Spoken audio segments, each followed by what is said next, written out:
మాజీ ముఖ్యమంత్రి జగన్మోహన్ రెడ్డి సంతకాల సాక్షిగా దొరికిపోయారని, మద్యం కుంభకోణంలో జగన్మోహన్ రెడ్డి అరెస్టు ఖాయమని కొన్ని వార్తలు వస్తున్నటువంటి నేపథ్యంలో ఈ అంశం మీద మనం పూర్తి స్థాయిలో విశ్లేషణ చేసుకుందాం. ప్రస్తుతం మనతో పాటున్నారు ప్రముఖ రాజకీయ విశ్లేషకులు, ప్రముఖ సీనియర్ జర్నలిస్ట్ డివిఎస్ గారు. సార్తో మాట్లాడు. సార్ నమస్తే. సార్ నమస్తే. మాజీ ముఖ్యమంత్రి జగన్మోహన్ రెడ్డి సంతకాల సాక్షిగా దొరికిపోయారని, మద్యం కుంభకోణంలో జగన్మోహన్ రెడ్డి అరెస్ట్ ఖాయం అనేటువంటి వార్తలు అయితే వస్తూ ఉన్నాయి. దానికి తోడు భారతీయ జనతా పార్టీ ఆంధ్రప్రదేశ్ అధ్యక్షులైనటువంటి మాధవ్ గారు కూడా కొన్ని వ్యాఖ్యలు చేయడం జరిగింది. జగన్మోహన్ రెడ్డి అరెస్ట్ ఖాయం అని, ఆయన మేకపోతు గాంభీర్యాన్ని ప్రదర్శిస్తున్నారు అంటూ కొన్ని వ్యాఖ్యలు చేసినటువంటి నేపథ్యంలో అసలు జగన్మోహన్ రెడ్డి విషయంలో ఏం జరగబోతుంది అంటే ఏం చెప్తారు సార్? అంటే చెరగని సంతకం ఏది లిక్కర్ ఫైల్ పైన జగన్మోహన్ రెడ్డి పెట్టినటువంటి సంతకం ఇవాళ అదే ప్రబల ఆధారం. ఎల్వి సుబ్రహ్మణ్యం ఆ రోజు ప్రధాన కార్యదర్శిగా ఉన్నారు. జగన్ మొట్టమొదటి ప్రధాన కార్యదర్శి ఎల్వి సుబ్రహ్మణ్యం ఏమన్నారు, ఈ వాసుదేవరెడ్డి ఐఆర్టీఎస్ నుంచి తీసుకొచ్చారు, ఇండియన్ రైల్వే ట్రాఫిక్ సర్వీస్లో ఉన్నాడు, డిప్యుటేషన్ మీద ఇక్కడికి వచ్చాడు. వాసుదేవరెడ్డికి జగన్మోహన్ రెడ్డికి బంధం, అది ఇవాళది కాదు. అతను రైల్వేస్లో అప్పుడు గుంతకల్లో ఆ ప్రాంతాల్లో పనిచేసినప్పుడు ఈ మొత్తం ఈ సిమెంటు, ఈ బ్యాగులు, ఆ బోగీలు, వీళ్ళకి సంబంధించినటువంటి వ్యాపారం, ఆ ముగ్గురాయి తరలింపులు, ఆ రైల్వే బోగీలు, ఈ బంధం. సరే, ముఖ్యమంత్రి కాగానే అతను వచ్చాడు, వెంటనే ఇతను తీసుకోవాలి మనం అంటే ఇరిగేషన్ శాఖలో పెడదామన్నారు. ఎవరు? ఎల్వి సుబ్రహ్మణ్యం. డిప్యుటేషన్ మీద ఆయన వస్తే ఇరిగేషన్లో పెట్టండి అని ఆల్రెడీ ప్రపోజల్ సిద్ధం చేశాడు. ఎల్వి సుబ్రహ్మణ్యం సిద్ధం చేసినటువంటి ప్రతిపాదన ఈయన పక్కన పడేశాడు. ఎవరు? జగన్మోహన్ రెడ్డి సీఎంగా అతన్ని బేవరేజెస్ కార్పొరేషన్ ఎండీగా పెట్టండి అని సిఫారసు చేయటమే కాదు, దానిపైన సంతకం పెట్టాడు, జీవో ఇచ్చారు. అంటే మరి సీఎం ఏది చెప్తే చేయాల్సిందే కదా సిఎస్. ఆ తర్వాత ఏం చేశారు, అదొక్కటే పోస్ట్ కాకుండా బెవరేజెస్ అండ్ డిస్టిలరీస్, ఏదది బ్రూవరీస్ అండ్ డిస్టిలరీస్, దాని ఎండీ కూడా ఇతనే చేశారు. అంటే 2 పోస్టులు ఇతనికి కట్టబెట్టి ఇక అతను స్వారీ చేశాడు. మొత్తం లిక్కర్ స్కామ్కి బీజం అది. అదొక వటవృక్షం అయిపోయి అక్రమ వసూళ్ళు, లేకపోతే బెదిరింపులు, డిస్టిలరీల యజమానుల్ని మరి ఏ విధంగా ఫస్ట్ 12% కమిషన్ అని, సజ్జల శ్రీధర్ రెడ్డి డిస్టిలరీల యజమానుల సంఘం తరపున అతను ముందుకొచ్చి జగన్ తరపున, అది కడప బంధం, అతను కూడా కడప, ఏది సజ్జల రామకృష్ణారెడ్డి లాగానే ఇతను కూడా మరి ఆ కడప ప్రాంతానికి చెందినాడు కాబట్టి నీది కడప నాది కడప. మొత్తం కడప బ్యాచే ఇవాళ జగన్మోహన్ రెడ్డిని మరి పాతరేశారు. అటు సిఎస్ తర్వాత ఎవరు వచ్చారు? జవహర్ రెడ్డి వచ్చారు, అతనిది కడపే. ఈ ధనుంజయ రెడ్డి సీఎంఓ కార్యదర్శి, అతనిది కడపే. ఆ డీజీపీ కేసిరెడ్డి రాజేంద్రనాథ్ రెడ్డి, అతనిది కడపే. ఇప్పుడు ఈ డిస్టిలరీల యజమానులందరితో ఇక్కడ హైదరాబాద్ హోటల్లో ఫస్ట్ మీటింగ్ 12%, తర్వాత రెండో మీటింగ్ 20% వసూళ్ళు. నెక్స్ట్ ఏం జరిగింది, కేసిరెడ్డి రాజు, ఈ సిండికేట్, విజయసాయి రెడ్డి, వీళ్ళు మీటింగ్స్ వేసుకున్నారు. హైదరాబాద్లో ఫస్ట్ మీటింగ్, విజయవాడలో సెకండ్ మీటింగ్, 2 కూడా సాయి రెడ్డి ఇంట్లోనే. అదేంటి, వాళ్ళు లిక్కర్ పాలసీ డిసిషన్ తీసుకోవటం. లిక్కర్ పాలసీ కోసం లోక్సభ సభ్యుడికి ఏం సంబంధం? మిథున్ రెడ్డి. లిక్కర్ పాలసీలో రాజ్యసభ సభ్యుడికి ఏం సంబంధం? అది లిక్కర్ పాలసీ కాదు, కిక్ బ్యాక్ పాలసీ, వసూళ్ళు అనమాట. వసూళ్లతో సంతృప్తి చెందక ఏకంగా డిస్టిలరీలే కబ్జా. మిథున్ రెడ్డి ఎస్పీవై డిస్టిలరీని సబ్లీజుకు తీసుకోవటం, అసలు లేని డిస్టిలరీని వీళ్ళు పుట్టించటం, అదాన్ డిస్టిలరీ. అదాన్ డిస్టిలరీ ఏం చేసింది, విశాఖ డిస్టిలరీ, లేకపోతే మరి ఇంకో డిస్టిలరీ, వీటిని వాళ్ళు సబ్లీజుకు తీసుకుని ఆర్డర్స్ ఇవ్వటం ఆదానికి, మందు తయారు చేసేది ఇక్కడ డిస్టిలరీల్లో. ఆ లీలా డిస్టిలరీ అదెవరిది? అది నీకు SNJ sugars and products. SNJ sugars and products CMD ఎవరు? జయమురుగన్. దానికి సిఎఫ్ఓ నల్లప్పన్ ముత్తప్పన్. అతనికి ఫోన్ చేశాడు చాణక్య, నేను సీఎంఓ నుంచి మాట్లాడుతున్నాను, పిఏ టు సీఎం. మీ పేరేంటి? నా పేరు చాణక్య. చాణక్య అనేవాడు ఇక్కడ ఎవరు పిఏగా లేరు. అతనికి డౌట్ వచ్చింది. ఎవరికి? ముత్తప్పన్కి.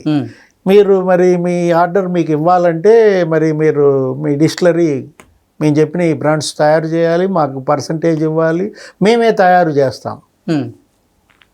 అతను వాసుదేవరెడ్డికి ఫోన్ చేశాడు. ఎవరు?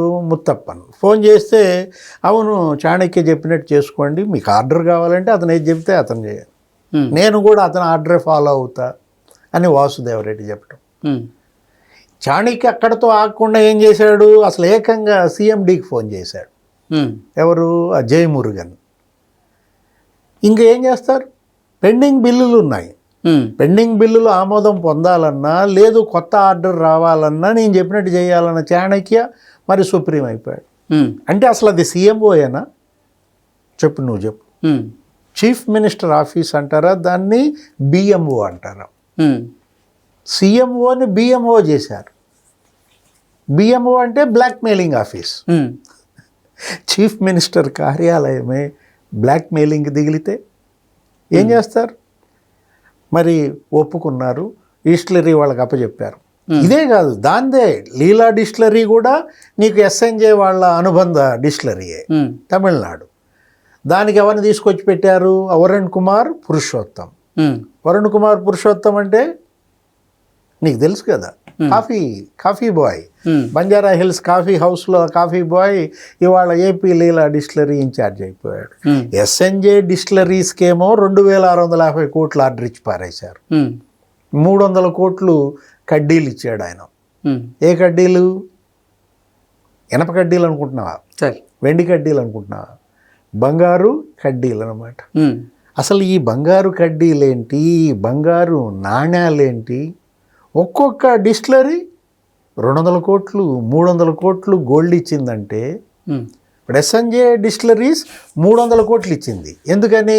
మరి 3000 కోట్ల మేలు వాళ్ళకి చేసాం, ఆర్డర్ ఇచ్చాం కాబట్టి.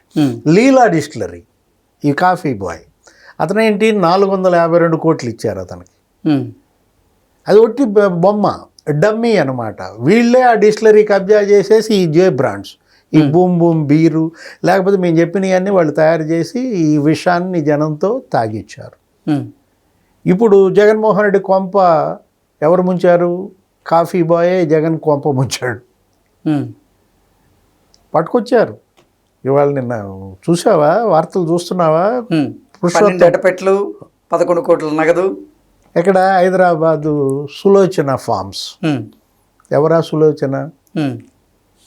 సులోచన అనగానే మనకి మదనపల్లిలో ఒక సులోచన సరే, Madanapalle files, Sulochana land mafia. అక్కడ అసలు ఆమె ఒక లేడీ అయినా కూడా అక్కడ నీకు అసలు పెద్ద రౌడీ షీటర్గా ఉంటుంది అనమాట అక్కడ పరిస్థితి. కొన్ని 100 ఎకరాలు.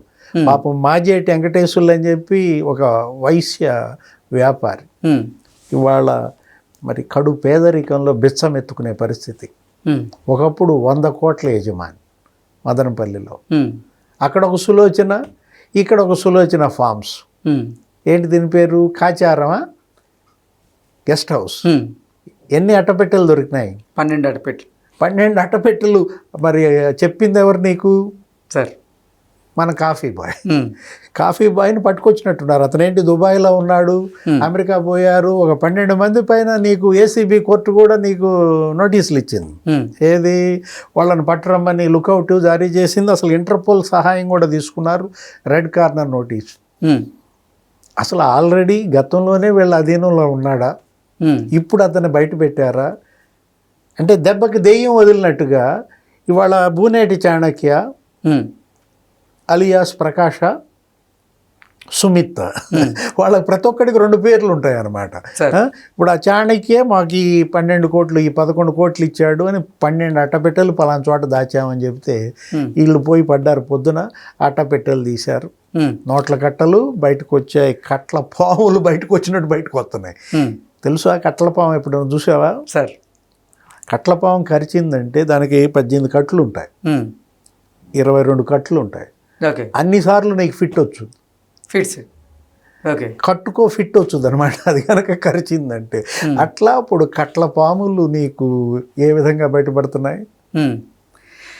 మద్యం కుంభకోణంలో జగన్మోహన్ రెడ్డి అరెస్ట్ అవ్వడం ఖాయమని, జగన్మోహన్ రెడ్డి మేకపోతు గాంభీర్యాన్ని ప్రదర్శిస్తున్నాడు అంటూ ఆంధ్రప్రదేశ్ భారతీయ జనతా పార్టీ అధ్యక్షులైనటువంటి మాధవ్ కొన్ని వ్యాఖ్యలు చేశారు. దాన్ని ఎలా చూడాలి సార్? అంటే మాధవ్ నోట మోడీ మాట. ఓకే, ఏమంటావు దీన్ని చెప్పు. మాధవ్ ఊరికే అండ కదా. ఏది ఇవాళ ఏపీ బీజేపీ నూతన అధ్యక్షుడిగా మాధవ్ మొత్తం పర్యటనలు పెట్టుకున్నాడు. 26 జిల్లాల్లో ఆయన బీజేపీ సంస్థాగతంగా బలోపేతం. మరి ఈ సంవత్సర కాలంలో ఇక్కడ రాష్ట్ర ప్రభుత్వంలో ఎన్డీఏ పనితీరు, అక్కడ కేంద్రంలో ఎన్డీఏ ప్రభుత్వం చేసినటువంటి మేళ్ళు, వీటిని ప్రజల్లోకి తీసుకెళ్లే క్రమంలో నిన్న కర్నూలు వెళ్ళాడు. కర్నూలులో చిట్ చాట్, మీడియాతో చిట్ చాట్లో మాట్లాడుతూ జగన్మోహన్ రెడ్డి అంశం వచ్చింది. జగన్మోహన్ రెడ్డి అరెస్ట్ ఖాయం. ఈ కేసులో నుంచి ఆయన బయట వేయడం బ్రహ్మతరం కూడా కాదు, మోడీ తరం ఏమవుతుంది. అదే ఆ మాటే చెప్పాడనమాట. అతను అరెస్ట్ కావడం ఖాయం, ఆధారాలన్నీ కూడా పకడ్బందీగా ఉన్నాయి. ఇట్లా రోజుకో డన్ బయటపడుతుంటే ఇక మరి ఆయన జైలుకి వెళ్ళక ఏం చేస్తాడు? ఓకే. ఇప్పుడు హైదరాబాద్లో డెన్లు ఎన్ని, ఒక 6 డెన్లని తేల్చారు హైదరాబాద్లో. అక్కడ తాడేపల్లి డెన్ అసలు ఫస్ట్ అది బయటపడింది, ల్యాండ్ మార్క్ అపార్ట్మెంట్. దానికి ఎవరు? ప్రణయ్ ప్రకాష్ అతను మరి బయట పెట్టాడు. నీకు తాడేపల్లి డెన్ అదంతా 312 ప్లాటా. చెవిరెడ్డి భాస్కర్ రెడ్డి అక్కడి నుంచి 300 కోట్లు మొత్తం 50 అసెంబ్లీ నియోజకవర్గాల్లో ఖర్చు పెట్టాడు, సిద్ధం సభలకు ఖర్చు పెట్టాడు. ఇక హైదరాబాద్లో ఒక 6 డెన్లు, అత్తాపూర్ డెన్ను, మంచిరేవుల్ డెన్ను, లేకపోతే పెద్దమ్మ గుడి దగ్గర ఒక డెన్ను, జూబ్లీ హిల్స్ ఇంటర్నేషనల్ సెంటర్ దగ్గర ఒక డెన్ను, ఫిలిం నగర్ దగ్గర ఒక డెన్ను, ఇప్పుడు తాజాగా బయటపడిన డెన్ను కాచారం ఫామ్ హౌస్లో. అంటే డంపులు. కానీ ఇది డంప్ కాదు. ఏది కాచారంలో ఎన్ని కోట్లు? 11 కోట్లే కదా. అంటే సంప్. ఇది డంప్ కాదనమాట, సంప్ బయటపడినట్టు చూడాలా. ఇప్పుడు ఇప్పటికీ ఎన్ని కోట్లు జప్తు చేసింది ఏసీబీ కోర్టు? 65 కోట్లు జప్తు చేసింది. ఇప్పుడు ఇది ఒకటి, ఇవాళ బయటపడింది ఎంత? 11 కోట్లు. అంటే మొత్తం 76 కోట్లు ఇవాళ జప్తులో ఉన్నట్లు లెక్క. అసలు ముడుపులే 3,515 కోట్లు కదా. మరి బయటపడింది ఇంతవరకు జప్తు చేసుకున్నది కేవలం 11 కోట్లు. 75 కోట్లు వేసుకో, ఆ 62 కోట్లు ఇదొక 11 కోట్లు చూసుకున్నా 73 కోట్లు మాత్రమే జప్తు చేసింది. ఇంకెన్ని డంపులు బయటపడాలి, ఎన్ని సంపులు బయటపడాలి? ఈ ఆధారాల్లో నీకు మనీ ట్రయల్ స్పష్టంగా కనపడింది అన్నాడు మాధవ్. పిఎల్ఆర్ దానిలోకి 5 కోట్లు వెళ్ళినాయి కదా. మిథున్ రెడ్డి అరెస్ట్ అక్కడే జరిగింది కదా. వాళ్ళు పాపం తిప్పలు పడ్డారు. మిథున్ రెడ్డి తప్పు లేదు. ఏం చేశాడంటే ఏ కంపెనీ నుంచి అయితే 5 కోట్లు వచ్చాయో మళ్ళీ 5 కోట్లు వెనక పంపాలని చూశాడు. అదొక వ్యాపార లావాదేవీగా మేము అప్పు తీసుకున్నాం, మళ్ళా తీర్చేసామని బిల్డప్ ఇవ్వాలని చూశాడు. కానీ పట్టించింది bank of Maharashtra PLR account. Okay. ఇప్పుడు ఇవాళ మిథున్ రెడ్డి పోతూ జగన్ రెడ్డిని పట్టుకుపోతున్నాడు. Okay sir, thank you so much అండి.